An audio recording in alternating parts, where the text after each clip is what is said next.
Hello, everybody. Hello, hello, hello, hello. Listen, I am super uber excited today to have this be week 3 of Thrive With Me, Living Boldly with PCOS. And as you can see, I have some special guests with me, none other than Krystle Nicole Johnson and Chantise Brent. So I'm your host tonight for this very important conversation, Monica Rieger, and I'm so glad that you're joining us tonight. And so, if you have been following this series, you already know these conversation is more than just the diagnosis of PCOS, or now better known as PMOS. But we're going to be talking about what it means to live, work, advocate for yourself, take care of yourself, and continue showing up while navigating conditions that people often do not see. But for week 3, we're going to expand the conversation. We're going to talk about PCOS as a start, but we're going to talk about other associated conditions and disorders such as endometriosis, fibromyalgia, chronic pain, fatigue, and really what that means when we're trying to have conversations with healthcare providers and getting the answers that we need so that we can live our lives to the best of our ability. And so I want to start by saying right now, this conversation is about lived experiences and awareness. So this conversation tonight and what we're going to talk about does not replace any medical guidance from your healthcare provider, but it's important that hopefully you know that you're not in this by yourself, that your sisters, your friends, your wives, your mother, anyone that you have in your life that may be experiencing some of these challenging conditions, that they're not by themselves. And so it is extremely important that we continue to share our story so we can support one another in community. Now, before we get started, I need to make this very clear. Tell us in the comments right now that you're watching and tell us where you're watching from. We want to know what you're up to, what you're doing. So that throughout this session or tonight, we're going to talk. And then if there's any comments or questions, we're going to do our best to answer them. But again, these are just lived experiences, and some hopefully you can take some ideas and questions away to have better conversations with your healthcare providers. Now, if something resonates with you, let us know, right? Because that's what this is. This is a conversation. So I get to spend the evening for at least the next 50 minutes with two important people in my life. Krystle Nicole Johnson is an entrepreneur and she's amazing. We're going to hear a little bit from her and her life, and then a sweetheart from Mississippi, none other than Chantise Brent. So I want to welcome both of them to this stage. Ladies, welcome to Thrive With Me. Thank you so much for your willingness to share your stories and to open up with us tonight. So my question to you before we get started into a really deep conversation, just take a moment and introduce yourselves and tell everyone a little bit about yourself. So Chantise.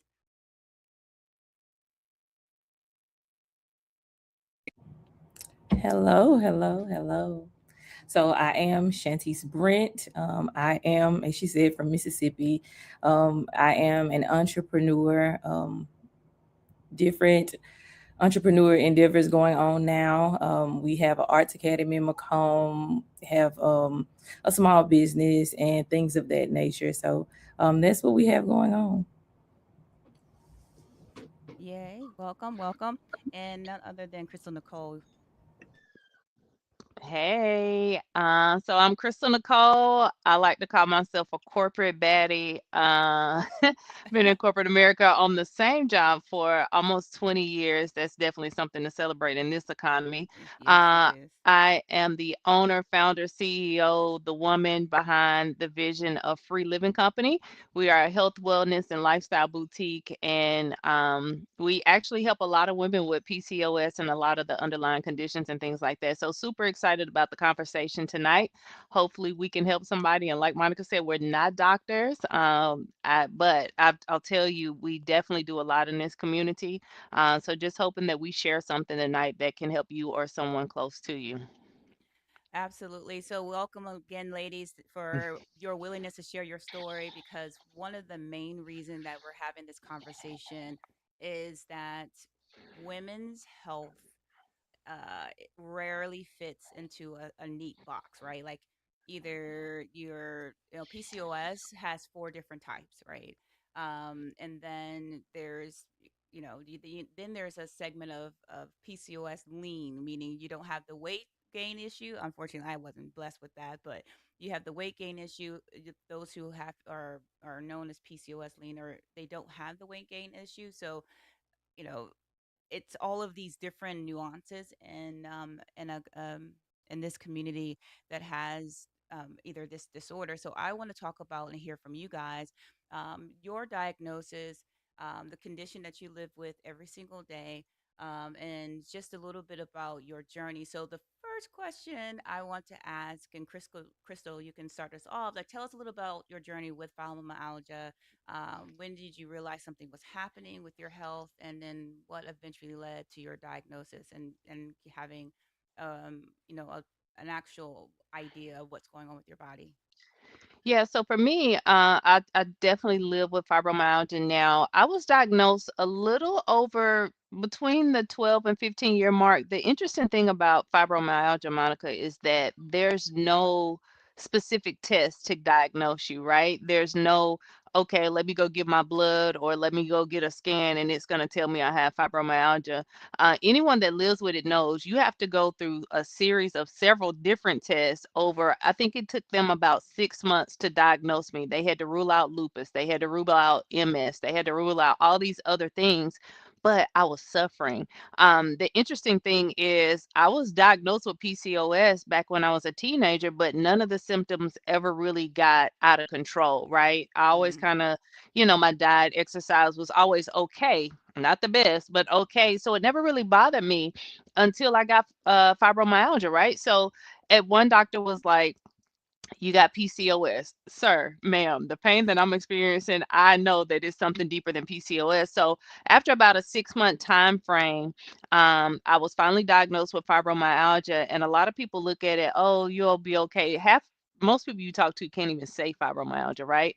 But the pain that comes along with fibromyalgia will make you feel like you can't exist, right? mm, When you're flared up, it will have you missing important things. I've missed weddings. I've missed special events. I've missed so many different things because the chronic fatigue, it sometimes will make your cycles extreme. With PCOS, a lot of women suffer from either horrible cycles or non-existent cycles for months, or some women bleed for months. So take that during a flare up and times it by 10. So these additional diagnoses, definitely, I'm so sorry. no, it's fine. uh, these additional diagnoses actually trigger and make those conditions 10 times worse. And I think the biggest problem in our community is we don't talk about it.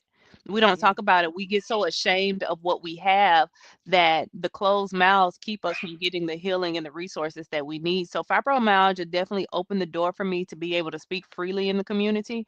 And a lot of people, it allows people to feel free to come to me and ask those additional questions that they wouldn't necessarily ask their friend group or their family group and things like that. So I'll tell you, fibromyalgia and PCOS are not best friends. I think they're actually enemies in a lot of cases because one triggers the other and causes this one to act up and this one to act up.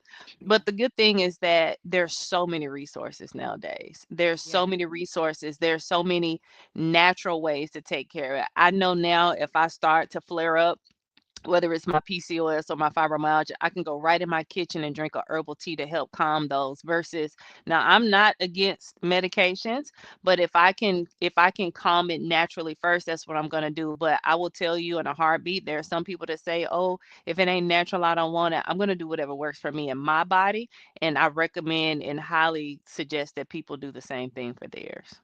Yeah, I mean, that's the thing about advocating for your health and all the things that you have going on, right? Because at the end of the day, you have to find what works for your body. One of the things about PCOS Awareness Association, which is my nonprofit, is we create, or we offer supplements and solutions to symptoms, but again, we do not promote just this is how it works. We say this is a range of things and resources. Now you're going to have to figure out which of those resources are actually helpful to you.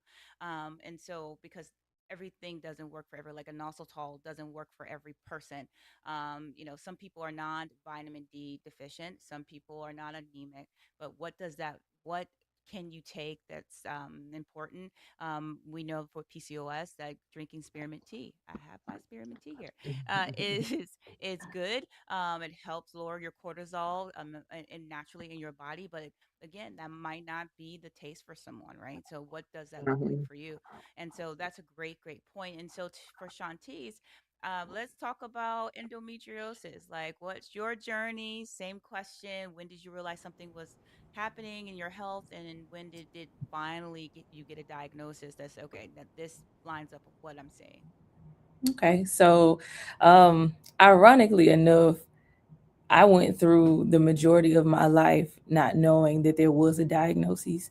Um, I guess the backstory is that I always knew like it was something in my family that everybody dealt with, not necessarily a name, but I knew that, during cycles, everybody had a lot of issues. Um, and I remember having a conversation with my mom when we realized that the majority of the women in our family had hysterectomies before they were 40. Mm, Um, and so the whole diagnosis thing didn't come until after I got married. We started pursuing having children, and after a while, it's like, okay, what's going on? And so after going to the doctor and trying to figure all the things out, the question came up. Well, let me go back a little bit. Before that, I've always had extremely heavy periods, a lot of pain, all the things. And I was talking to my best friend one day, and she's a nurse, and I was in pain, and I told her about it, and she was like, "Shan, that's not normal." Well, anytime you talk about cycles, it's kind of a taboo conversation. And I mean, it's just not something that is often, talked about. So you don't tell anybody how you feel that day, or, how bad it is or how heavy it is or anything like that. And so just after a conversation with her and her saying this is not normal, yeah. while we're going through that whole process of, trying to have children and all those things, that is what made me go to the doctor quicker, and just try to figure out what was going on. And so when I went, we found out it's kind of the same, like you were saying about fibromyalgia. There are tests, but they're invasive tests. um, and so with them being invasive tests, you have to go through not only, them checking you and everything, but you have to actually have surgery. They don't find out that you have endometriosis until you are in the process of having surgery, and they're able to look at your womb and tell you, hey, this is what we're seeing, because it can't be detected on any type of scan or anything like that. And so when I went to the doctor and, we're trying to figure out everything, we did find that I had cysts on my ovaries. And so your left and your right ovary, I think it was my right, no, my left ovary, had a large mass on there. And it's like, okay, well, maybe this might be the thing that's preventing you from having children. So we went through with the surgery. After they said it was going to scrape my womb and all those things. And that's when they determined that I did have endometriosis, and, that whole healing process that you go through and everything. And, we pursued, fertility treatments and all that stuff. So even in that, a lot of the information was just, that's kind of when it was handed over to me. You don't know what your diagnosis is. You have an issue now, but you don't really know that there is something going on with it. Finding out all of the statistics around it, how many people have issues having children. And I mean, that was, our ultimate goal. My issue wasn't irregular cycles at all. Mine is on the dot all the time, but it was extremely heavy cycles. Mm, So I had that issue, extreme pain. And then even, now dealing with the cyst, or maybe I was dealing with the cyst then and just didn't, have a name for it. But even the having cyst rupture and all those things. And so, I mean, it's just like kind of a growing process. You kind of deal with it from month to month. I am a big tea fan myself.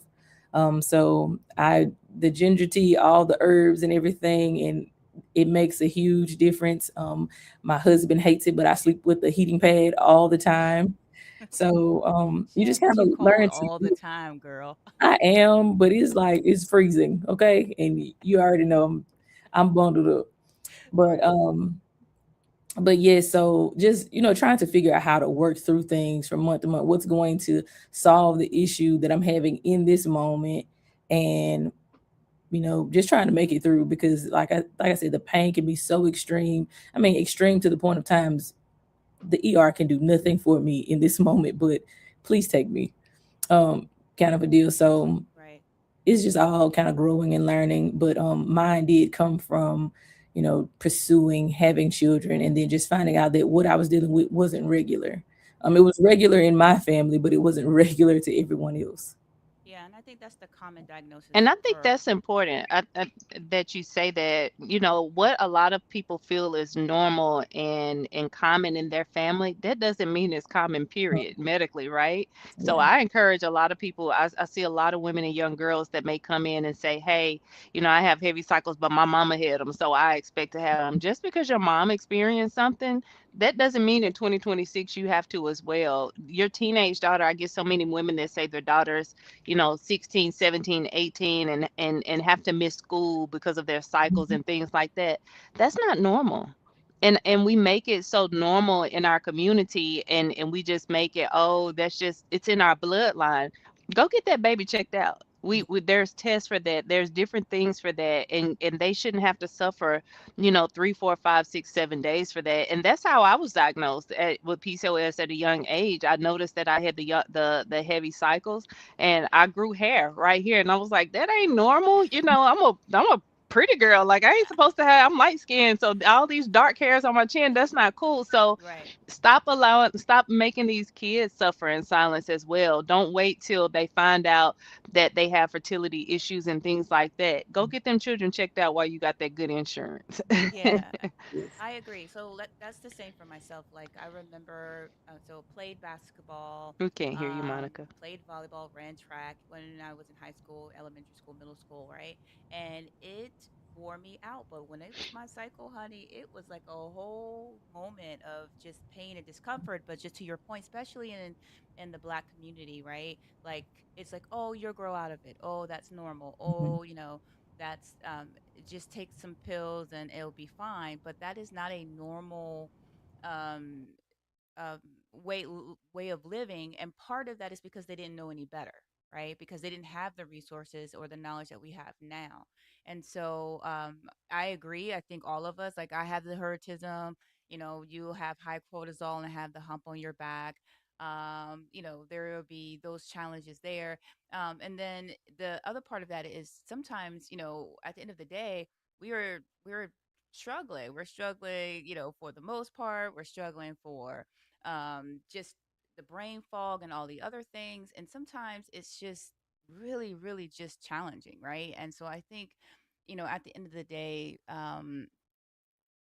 we can create um, more challenges for our children. I have a niece. I remember my younger sister calling me several years ago, and she was like, "Well, your our niece's daughter." Basically said the doctor said, "Hey, just someone in your in your family have PCOS." She was like, "Yeah, my older sister does." And the crazy part was that she called me. She said, "What is PCOS?" I'm like, "Girl, I got a whole nonprofit. How you not know what PCOS is, right?" But what triggered the doctor, what made the doctor question is because my niece at 1 years old was showing pubic hair, and she was like, "That's not normal at one." And so now it's my very first thing is I told my sister, it was like, "Hey, listen, you gotta love on her, right? Because PCOS is hard. Like it really wears you out, and then she's not just fighting with the just life in, but you're dealing with not feeling well physically. You're not feeling well, like, going through the brain fog and things like that, and at a young age. So to your point, both of your points, it is important that we have the conversation, and it's extremely important that we advocate for not just ourselves, but for our young ladies who are showing some form of symptoms that is not. So it's not normal to be in extremely extreme pain. It is not normal to bleed heavy, which is a challenge. So I do want to take a moment here to pause because um, I don't want to assume that everybody knows what is endometriosis or what is fibromyalgia. So endometriosis occurs when tissue similar to tissue lining in your uterus grows outside of your uterus. So approximately 11% of American women between the ages of 15 to 44 are estimated to have endometriosis and may or may not know it. And as Chantise has already said, you can have severe menstrual pain, severe pelvic or lower back pain. If you are um, in the season of your life, you're trying to have children or having sex, it could make sex painful. It could even show up as potentially, what's the word I'm looking for? Like IBS, right? Like you may be having, some challenges with gas or something like that, right? And so what we want to make sure that you check in between like your periods. Are you bleeding with them in between your periods? And it also could impact infertility. So I think it's worth really calling out the definition, because one of the things is what we're going to hear throughout this conversation is a common theme. And one of the common themes is pain, is discomfort, right? And so fibromyalgia is tenderness all over your body. I'll get to that definition in a minute. Endometriosis, also same. PCOS, also the same. So we want to spend, and we've had generations of women being told that, painful periods are simple of being a woman.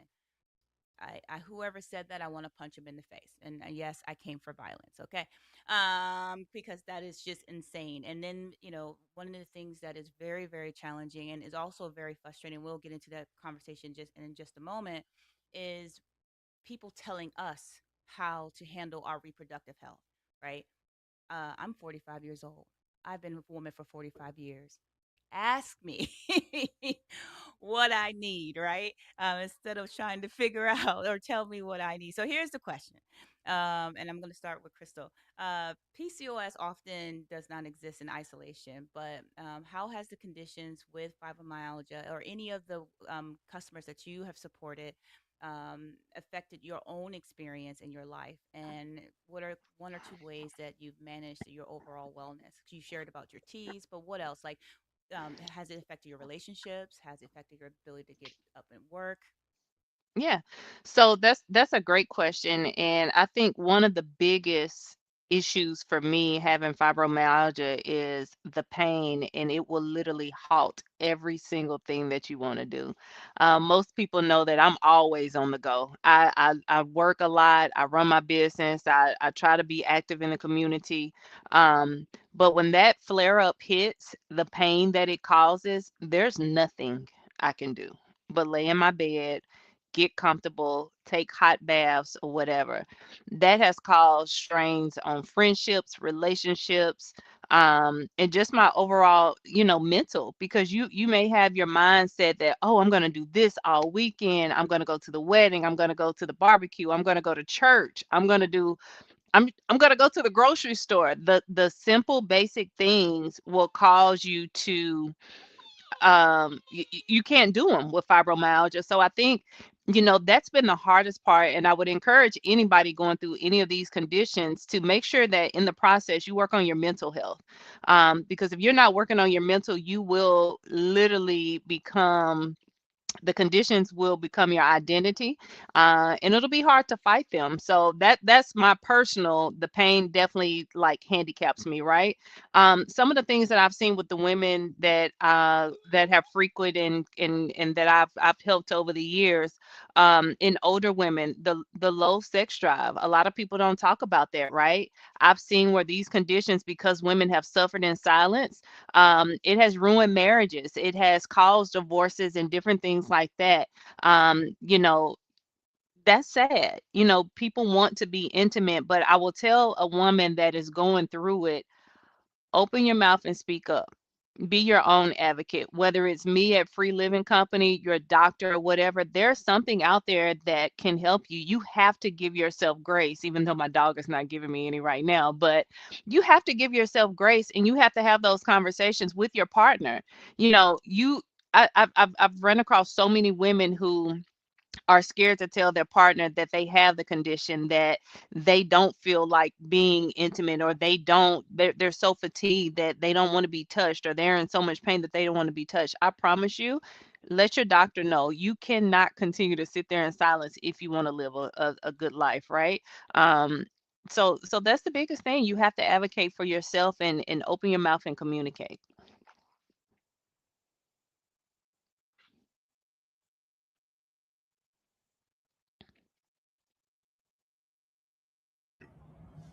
Monica, you're muted.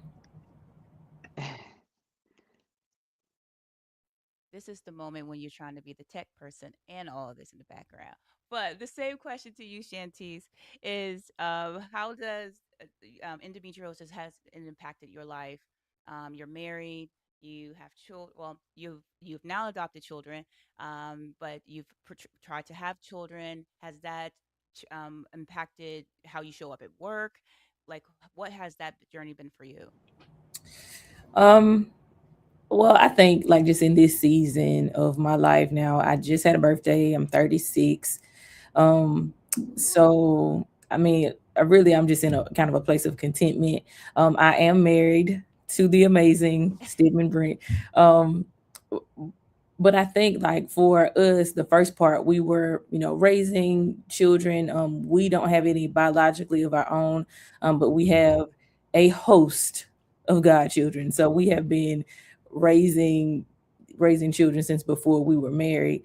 yeah, Um, and so we were kind of just in the flow of things. Like they live with us most of the time. We're doing the whole school thing. So it didn't really look as if we were missing out on anything for, yeah, such a long time. And I mean, even in that, just contentment with where we were. And then when we pursued having children, all the things just came up. How has it impacted me the most? I would definitely say just the pain that you go through. As Krystle said, I am definitely somebody that is always on the go. I am juggling multiple things at a time, and going through that entire process. I was still in corporate America. I am a safety professional by trade, so not only am I working in corporate America, but I am outside in manufacturing facilities and in the heat and climbing stairs and climbing ladders, all the things. And so there has to be like this, kind of get up and go about me even when I can't. Um, yeah, there have been times where I had to just, okay, let me just go home. Like it gets so bad, or, feeling close to, fainting and all this other kind of stuff because at some point in time, your body is almost betraying you. I yeah, mean, you're like trying to function on a day-to-day basis, and then the fatigue is horrendous. It's like literally, like you said, mine is not necessarily like the all over pain. But when you are in, kind of in that cycle, it's literally like it drains the life out of you. And so that whole part about just being in pain, being fatigued. I don't have, like I said, I don't have like the irregular cycles. Mine has been consistent. I've never missed one. Sometimes you kind of envy people that do, but you and me both. right. So I've never missed one. So I know when mine is coming, all of those things. So I've never dealt with that side of it. But just knowing that it's coming and knowing, just the whole process of it kind of sneaking up on you because you're, in the flow of life and all of that. And you have plans and like you said, you have things to do. And hey, I'm going out of town ministering, I'm church and all this kind of things. It's like I get there and it's like I can't even give or operate in excellence because I just don't have it to give right now. Yeah, Um, so I mean, that is, I would say to me, that is the biggest kind of setback that just the whole endometriosis life has given me. Is just trying to figure out how to push forward, how to continue, and to make everything happen that is supposed to happen, even when I am, um, I, I would say, if it was a range, if I'm on 100 one day, I'm probably on 10, during that time. Yeah. And so just trying to operate and go as far as I normally do. And I just have 10% to give today. Yeah, and Um, it's okay to say that, right? I yeah. think we also need to share with people to advocate to speak up and say, "Well, I only have 10 to give today," right? Or I only have 50 to give today. And to, Crystal's point, give ourselves grace. That Mhm. it's okay that we don't have to be on, even though what we do and the honor that we have, the excellence that we operate in, we got to be on, but yeah, there's just some days you just don't have it. You don't have it at all. And so I want to take a pause there because I think it's important that everyone that's watching tonight, like, do not think not one iota that you're by yourself. And I do want to give the definition around fibromyalgia because that's important as well. And so, fibromyalgia is a chronic disorder associated with widespread pain and tenderness, fatigue, and problems with sleep. Most people report that there's stiffness, numbness, tingling, difficulties concentrating or remembering. Now, all of those things sound like me on a regular basis, so I don't know. Uh, and so researchers continue to study causes and evidence to point to different to the differences to really see if it's really a nervous system, how the nervous system processes pain. But the important point is that that is not normal, and the important point is we have to speak up, right? So there's no, as Krystle has said already, there's no single lab test. There's no single, imagery test. It is just diet, really documenting your symptoms over time. And we know that for PCOS is that, there's 7 quote unquote symptoms. And you have to build a history or portfolio with your doctor. And it's really Okay. saying, do you have 2 or 3 of these symptoms out of 7? You may have PCOS. And if you can document it over time, then there's a more evidence to prove that you do. And so and really, really important that you talk about because all 3 conditions that you've heard tonight, that you're tired, that you're hurting, something's off, headaches, brain fog, and it's Chronic fatigue. the fatigue, that part is hard, especially midday. Like I have a really, I don't think all of us do. We have high performance jobs, and like it gets around like 1 o'clock, 2 o'clock in the afternoon. I'm like, dude, I need to take a nap, and I don't know if that's the period menopause. Ain't that a mess? I'm 45 in this period menopause and PCOS. The devil is a liar. Okay, and so I don't think it's that. I was 25 and ready to take a nap every yeah, day, take a so nap I don't think it's that. at 2 o'clock. I'm like, what is happening? So you're trying to figure that part out. Then you got the worst meeting that you can have at 2:30 or 3, and then you're trying to get your mind right so you can finish out the day. So I listen. If anyone's watching this, let me tell you, it is important that you know that you're not by yourself. So let's talk about this. What has been the most challenging part of getting your healthcare providers to understand the full picture of what you've been experiencing? So each of both of you have talked about you know having different conversations, but what was the most challenging? And either one of you can take that. I think for me, I have to brag. I have a team of doctors that have been absolutely amazing. So my testimony is a little different because I have always advocated for myself. I've always been, my doctors will probably tell you that I overshare. I've just always been taught when you go to the doctor, tell the people what's wrong with you. Mm-hmm. Make sure they know down to your toes what you're feeling, right? And I think because I approached it like that when I first had the very first episode with fibromyalgia, that I documented. I made sure that it started with my primary care. I made sure she knew every symptom. She immediately referred me to the rheumatologist that I still see today, on a consistent basis. And over the years, I have to see him every 3 months, and over the years, my treatment plan has changed, right? Because my symptoms has changed, we've learned to manage, and so forth. So I think that a lot of people struggle with their doctors because they don't open. Now, I do see a lot of people, I have a lot of friends and family that their doctors wanna do a one size fit all. That's just not my testimony, but I do believe that If your doctor is not listening to you and you're definitely advocating for yourself, go get you another one. Because if a doctor has you on the same treatment plan for 10 years, that's probably not the best thing for you.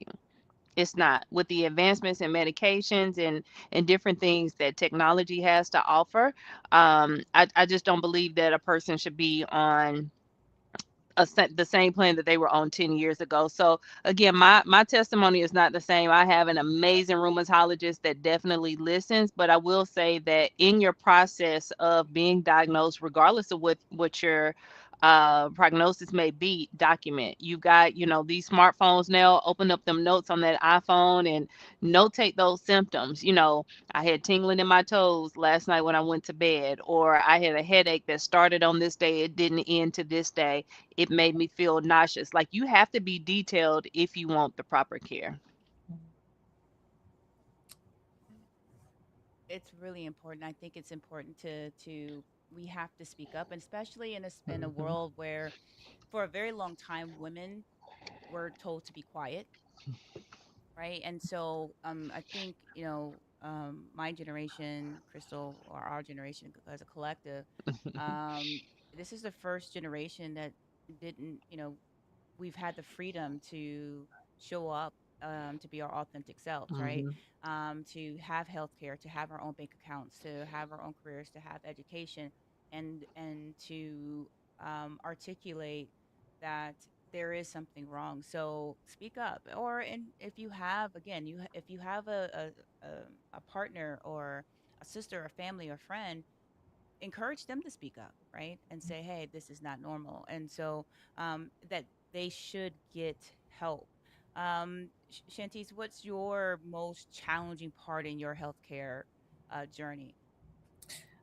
I I kind of echo what Krystle said. I have an amazing group of doctors, but something that you said just a few seconds ago was just like this generation being the first one to have access to doctors or speaking up and all those things. Well, that also isn't my testimony either. My grandmother and my mother are they're at the doctor, like they are very on top of their health.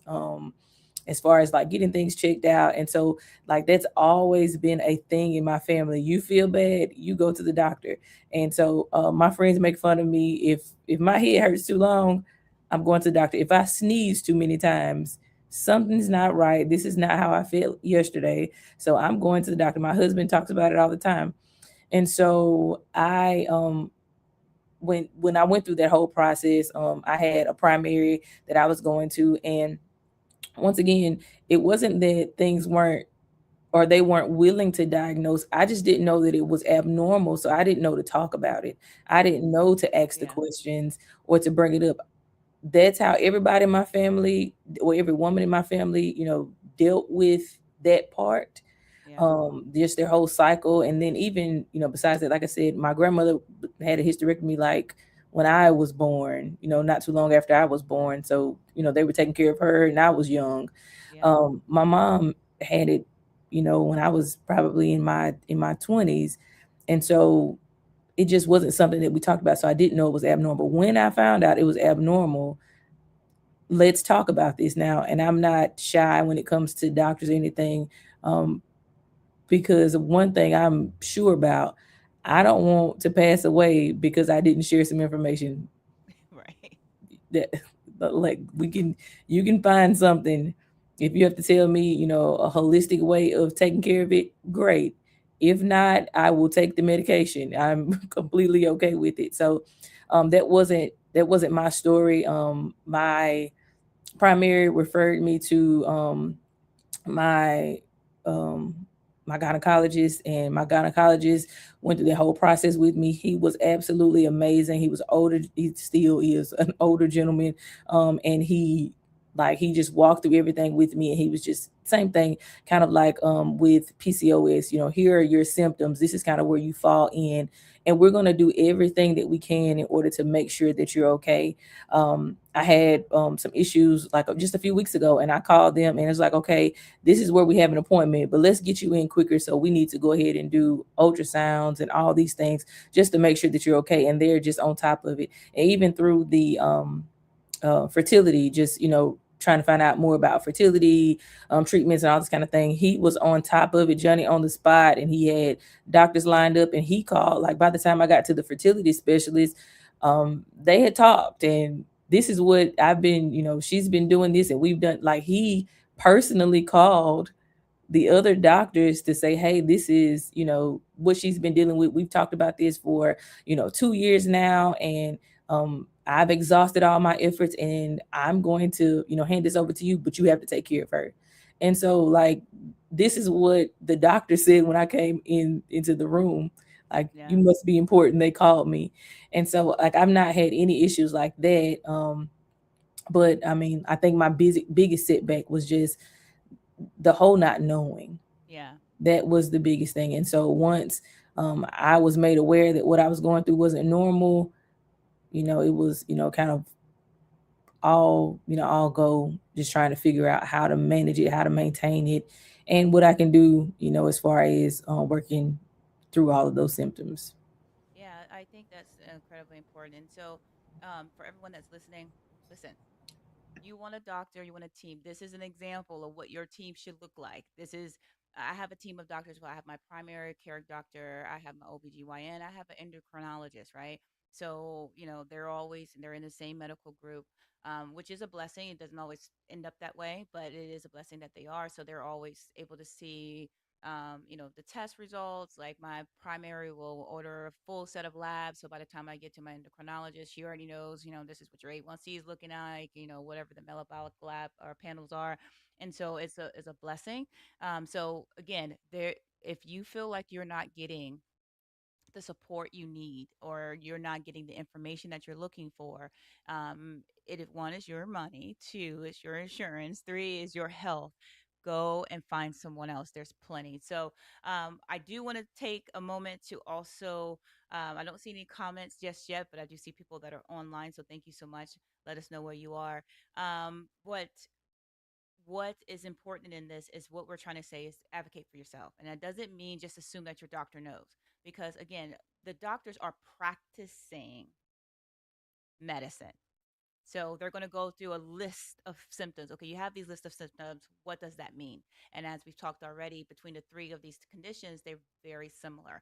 Or one may start, and then something else may come alongside of it, which is awful for the most part, because you don't want to have PCOS and fibromyalgia, or PCOS endometriosis, or PCOS and fibroids, or and again, for someone that's going into their ages, you have menopause, you have period menopause, you have to deal with all of that on top of all of those changes. And so that is extremely challenging. But if you don't do anything else, document your symptoms, document the time. And then when you are talking to your doctors, make sure you state, this is affecting my quality of life. Those are the key words. Because once you start talking like that, then they're like, okay, that's what health insurance is for. That's what healthcare is for, to help with you to have a good quality of life.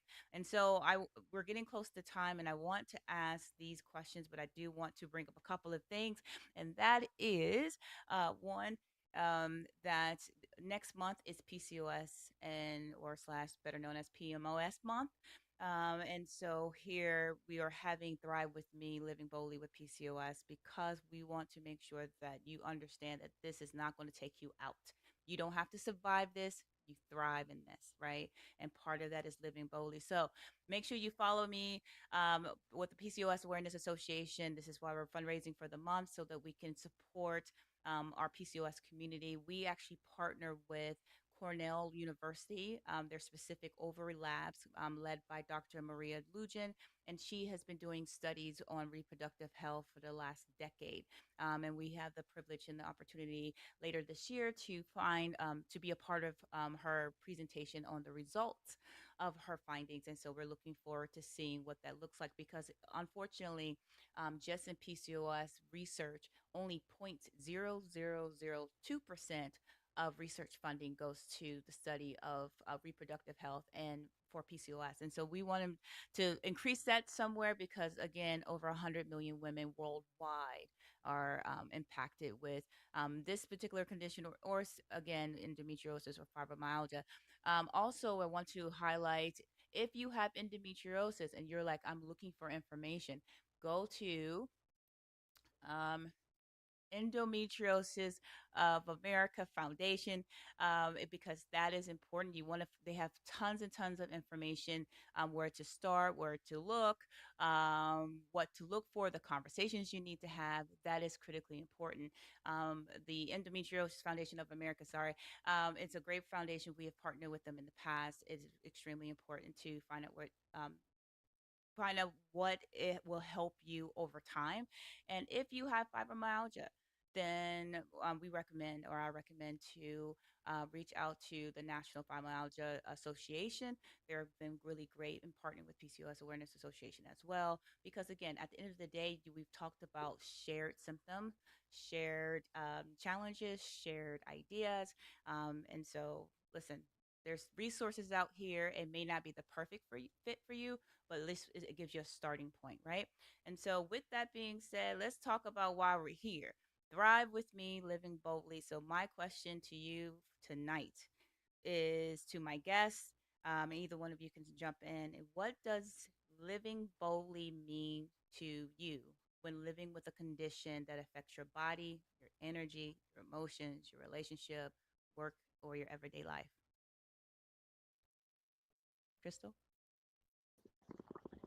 So as I was thinking about today, living boldly, I think it's very important for me when I think about thriving is to not allow my condition to identify who I am. What do you mean by that, Crystal? Some people have, they may have breast cancer, and this is not to downplay anybody. They may have breast cancer, they may have PCOS, they may have diabetes, and their conditions have become their identity. I never wanted that for myself. Yes, it may hold me down here or there, but I never, ever, ever want that to be my identity. I want to make sure that when I think about thriving, if I'm down from a flare up, how can I still be influential, whether it's with my son or my business or whatever, just because I'm flared up and maybe I can't walk that morning because that's what fibromyalgia does. You may wake up one morning and can't walk because you feel like you're walking on sharp needles, right? How can I still thrive in that moment and not allow my condition to be my identity? So I'm always very self-conscious of that. And it's important for me to thrive. There's so many people that depend on me. And, you know, I used to think that being superwoman was a flex, but it's not. It's not. In order to thrive with these conditions, you got to take care of you first. And as much as I want to work and be there for my team and my son and my business, if I don't take care of Crystal, there's no thriving. Yeah, And a lot of times it's not even taking care of yourself in that condition, but you got to take care of your mental as well, yeah, right? It's very important to me to go to therapy, whether my life is going great or if it's in shambles, right? Taking yeah, care of your mental health while going through these conditions is just as important as treating that condition. So, for me, thriving is just not allowing fibromyalgia, PCOS, or anything else that I have going on to become my identity. And I challenge each of you to do the same, right?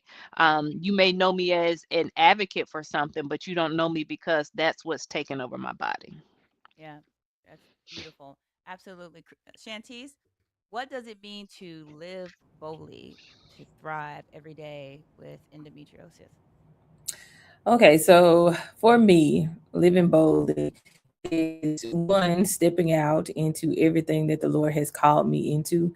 I am in a season of literally like walking in faith. I was watching a sermon not too long ago. I think it was Bishop S.Y. Younger, and he was just saying how God will give you all of this vision, and then He will place you right in the middle of a process. And yes, that was him. And so I think that's just where I am in life. It's like I'm in the middle of the process with a whole lot of vision, and so I can't allow what is going on in my body to to hinder any type of progress or any type of vision that the Lord has placed on the inside of me and he wants to see fulfilled in the earth.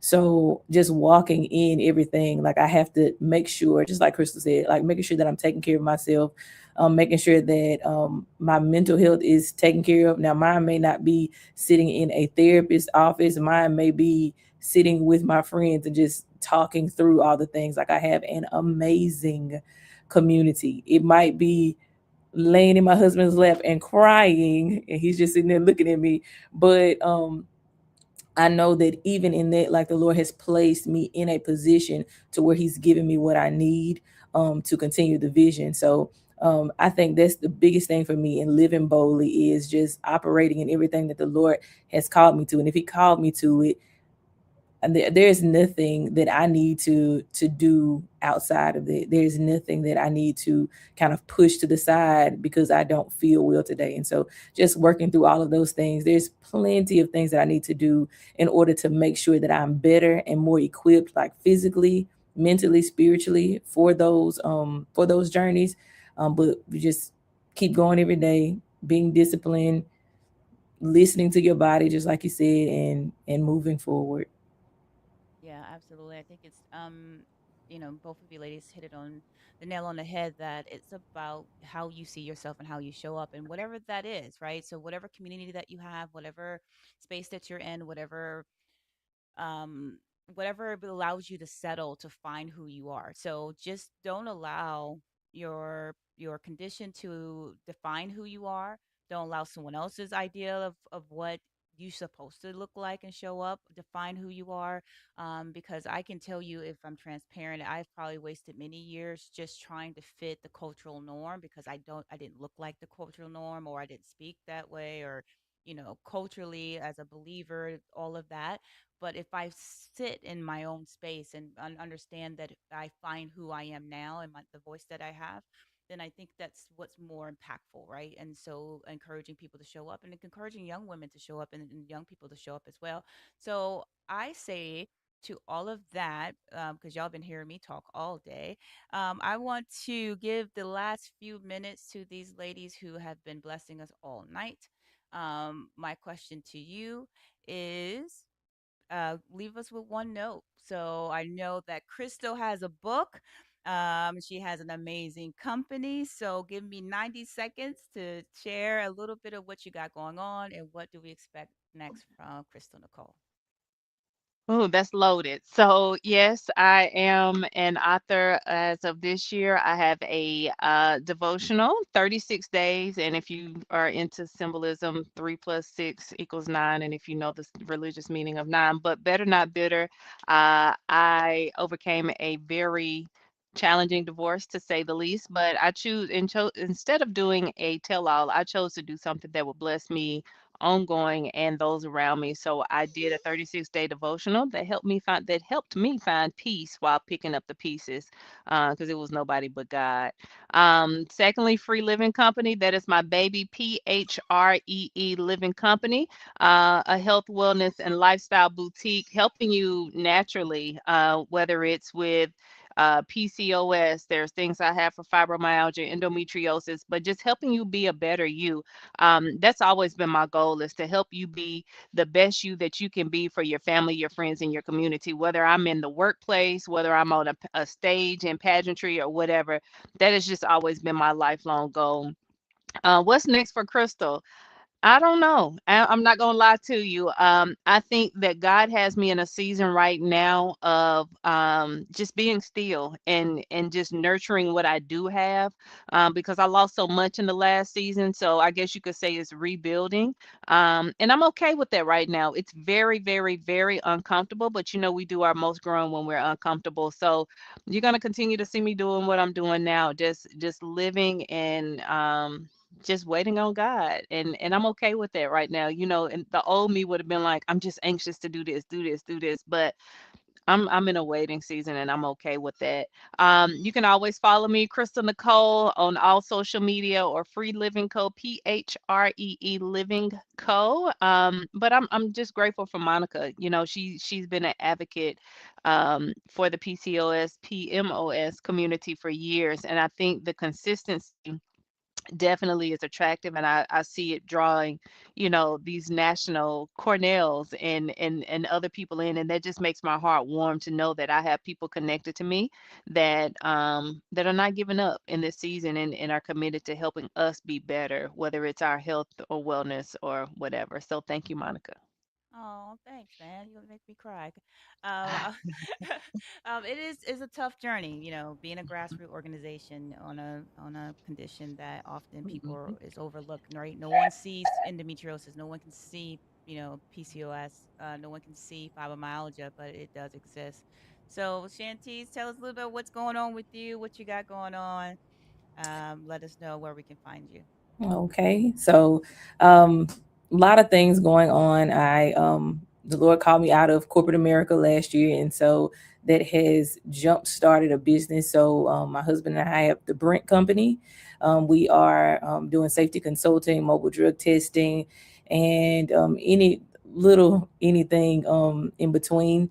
Um, that just started last year, but in 2019, my partner and I launched and started Igniting Arts Academy. So we are a full-fledged arts academy in Macomb, Mississippi. So we are just focused on the children, ladies, and anybody, just worship arts altogether, arts, liturgical dance, pageantry, all the things. So we do have a studio here in Macomb.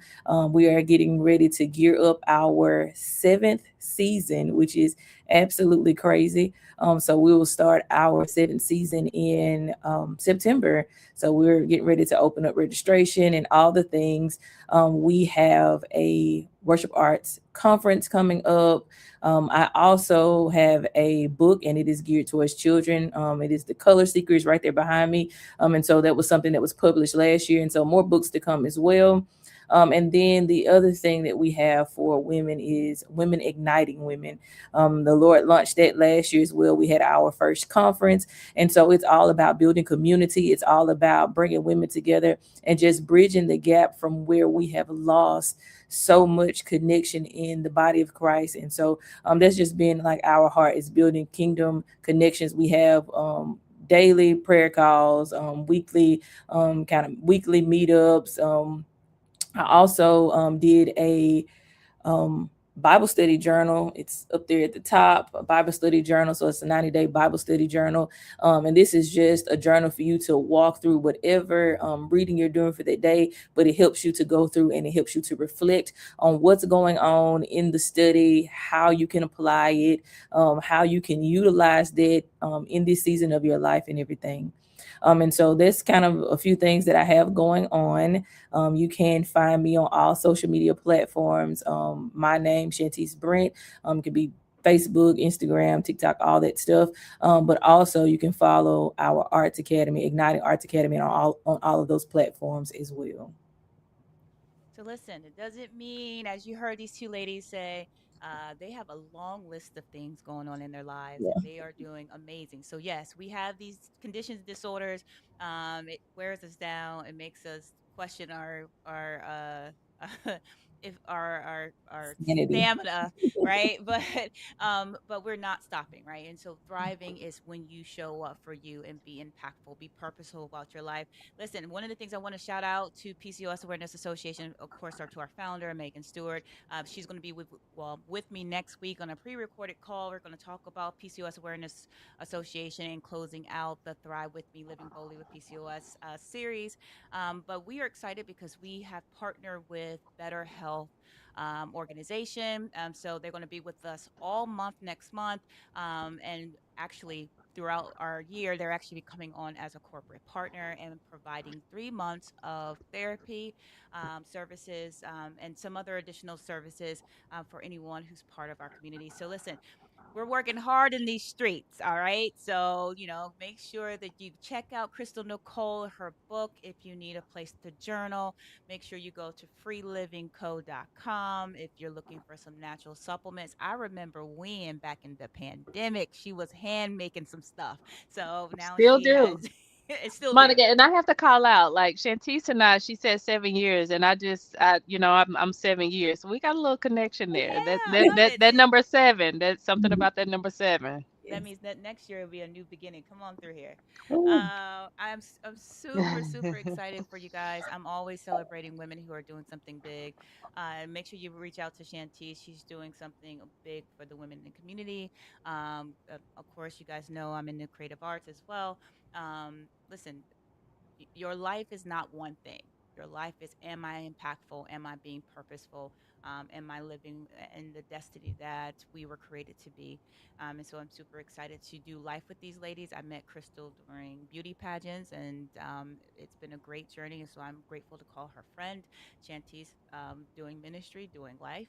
I'm grateful to call her friend, and I get to watch them, flourish in whatever their space that they're in and support them, right? So there's no need to create a space that's competition, because that's not necessary. There's way too much work out here to do. But on that note, listen, now you guys know I'm doing this Thrive with me because we're trying to fundraise, right? PCOS Awareness Association is a grassroots organization. So please, for all of things great, $10, let me get to the extra 250. I'm already at $775. My goal is $1,000. I'm right there. Go down, join the thriving crew, be a part of the fundraising team so we can make our year. PCOS Awareness Association, this year is our conference. It's virtual. So if you're interested and you want to hear some great speakers, we're going to have doctors, advocates, nutritionists, health professionals around exercising. What's the best way to exercise when you're having a flare up? What's to do? We're going to, of course, we're going to have Better Health on that call with us. We're going to also have Cornell University, Dr. Lujan, with us as well, sharing her results from her research. It's important for us to build. So this year is virtual, so everybody can jump in and go to www.pcoscon.org. And last but not least, if you're not doing anything, make sure you plan to join us next year, because we're going to do our tour, which is our 1 day in-person conference. We do it every other year, where we travel the country and try to get us all in one place. So listen, can we give a huge shout out to the ladies for being with me today? Thank you so much for your honesty. Thank you for sharing the parts of your story that are not always easy to talk about. Thank you for reminding everyone who's watching and who's going to watch this later that living boldly does not require having everything figured out. We are doing this in real time, trying to make it work. And for everyone that is that will be watching, I hope tonight encourage you to pay attention to your body. Let our young women, young girls, help us out. Don't let them suffer in silence, right? And then when it comes down to, and this is one extra plug, listen, talk to your legislation, right? When you're making those votes and you're casting those votes, consider reproductive health. That's going to help the loved one that's sitting next to you. If you're not sure, ask us. I've been a woman for 45 years. I promise you, I got it down locked, right? I can tell you what it is. And so that we can provide the resources for the women that and young girls who are struggling. Like, there's a legislation here in the state of New Jersey that a congresswoman, excuse me, assemblywoman is working with, that PCOS is supporting, is to have uh, that absences are not counted against a young lady who's been diagnosed with PCOS. So if they're out of school because they're going through a flare up, they can take their classes virtually and they're not as impacted. So that's important. That may not be a big deal to a lot of people. That is a huge deal, because I remember being out of school for a week because I just could not physically get out and be able, do PE and all of those things, because it was just really challenging. So listen, speak up. Talk to your healthcare providers. Make sure that if you're not satisfied with the answer, that you get another medical opinion, because you have the right to ask questions to take care of yourself, and extend yourself grace, because endometriosis is real, fibromyalgia is real, PCOS, PMOS is real, pain is real, fatigue is real, the brain fog, well, maybe that's been real all our lives. yes. But the impact in these conditions every single day is real. So, with all of that said, listen, you guys, I thank you so much for hanging with us tonight.